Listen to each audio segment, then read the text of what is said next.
Okay, on this next video, before we move forward with an example of our cosine function, I wanted to make note of a reflection. Okay, if this blue data line is going to be your y equals 4 sine of x, basically it's your sine function, but with an amplitude of 4, then a reflection means it has a negative value right here, a negative a value, and that means you reflected about the x-axis. So basically this red function is y equals negative 4 sine of x. To see an example of a reflection of a cosine, when you have a negative a value for that, it's just going to be the cosine function, which is the blue is y equals the 2 cosine of x. The reflection is the red guy, the red graph, which is y equals negative 2 cosine of x. So if you see that negative value, it means a reflection reflected about the x-axis. Okay, let's do an example of a cosine function. Alright, our first example for the cosine is going to be, it's a complicated one. So we have an amplitude that's different, we have a period that's going to be different, and we also have this minus 2 out there. And we're going to approach this the same way we did the last one, so that's not any different. But I want you to stop for a minute and think back to transformations in college algebra. So if I had this as my parent function, let me just make some rough sketches here to see if we can. If I had my parent function, y equals x squared, the parent graph is just basically a parabola opening up, going through the origin. That's this guy. Okay, the transformation rules for this would be, this would say shift to the right 2, because it's opposite if it's in there, right 2 units, and this means to just go up 3. So basically, if I took my 0, 0, 0, 0 here, and I went to the right 2 units, 1, 2, up 1, 2, 3, my new graph would be shifted here. That's college algebra stuff and transformations.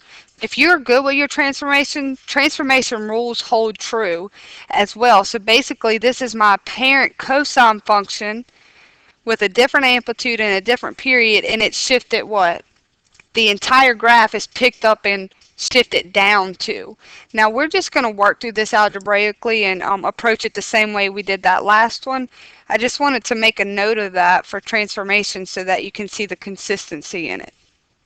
So let's just start with this. We're going to name our amplitude. So let me remind myself. So y equals a cosine of omega x. Reminding ourselves of the formula, the A represents the amplitude, which we also know there's a reflection going on there. The omega is our period. We're going to define that using our formula. And this B, just capital letter B, we let be our vertical shift. So it's just up or down. In this case, it's down 2 units.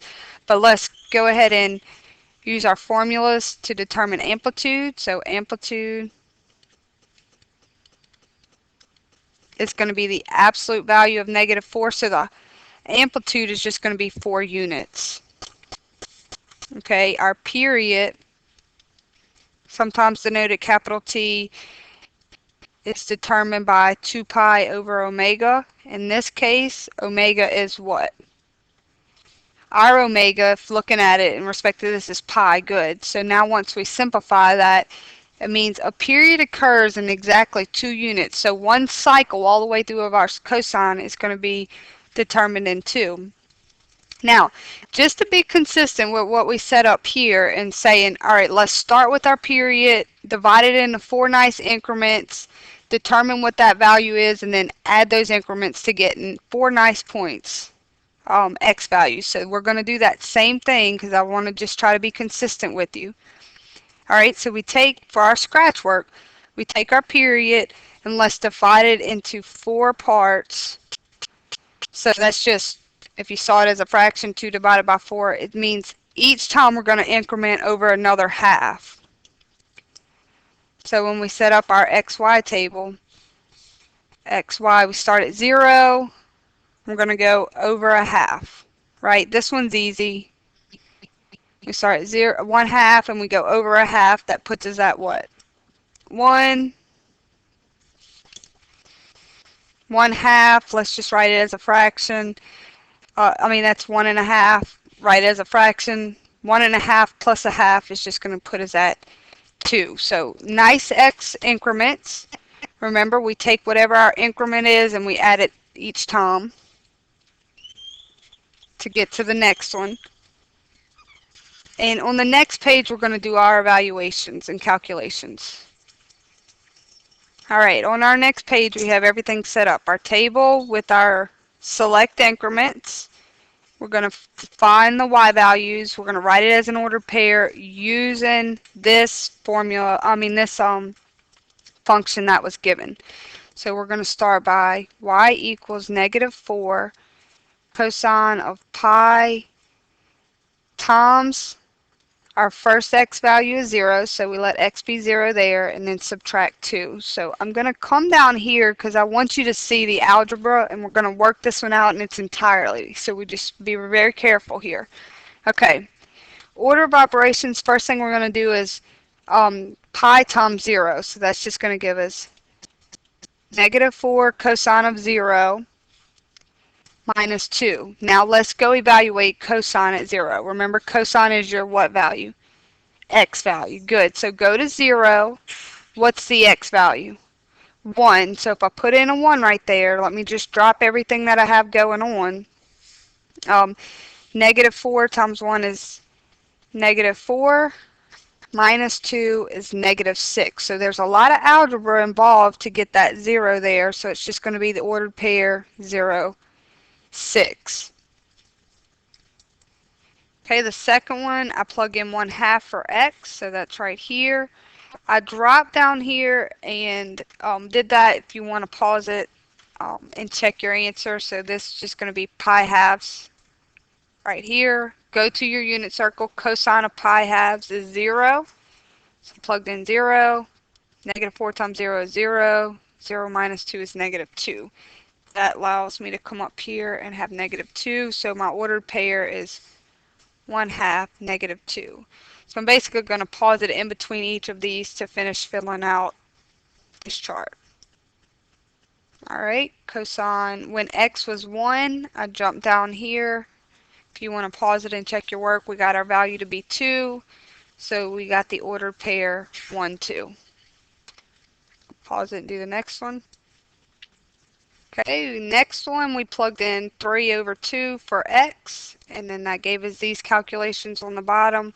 We got -2 as our answer, so our ordered pair is 3/2, comma -2. And one more. Last one, evaluate it when x is 2. Plug that in here.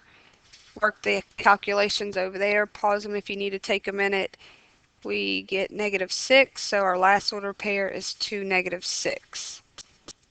Okay, next I'm going to sketch using these ordered pairs. Okay, couple of things. I said -6, but I wrote +6 up there, so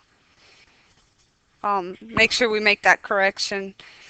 We have a -6, a 0, -6, and that's about a 2. This is just a rough sketch anyway, so it's not to scale in any means. But the amplitude, the height, so from here to here is going to be an amplitude of 4. So we have the whole entire thing. If it had an amplitude of 4, right? Let's think about that. Remember, if cosine had a reflection, which means it's the negative, this will mean reflection. This means amplitude of 4. And then we did a period was 2. So if I was just say down here at 4 and I picked this thing up and shifted it down to, you can see that while we're at points at -6. Okay. So anyway, this is going to be our rough sketch, just plotting your ordered pairs of -4 cosine pi x minus 2. So that's the most complicated one that you're going to get. It has a little bit of everything involved in it. But our approach is going to be the same, and it's going to be consistent. We take it, we determine our amplitude, we determine that this has a reflection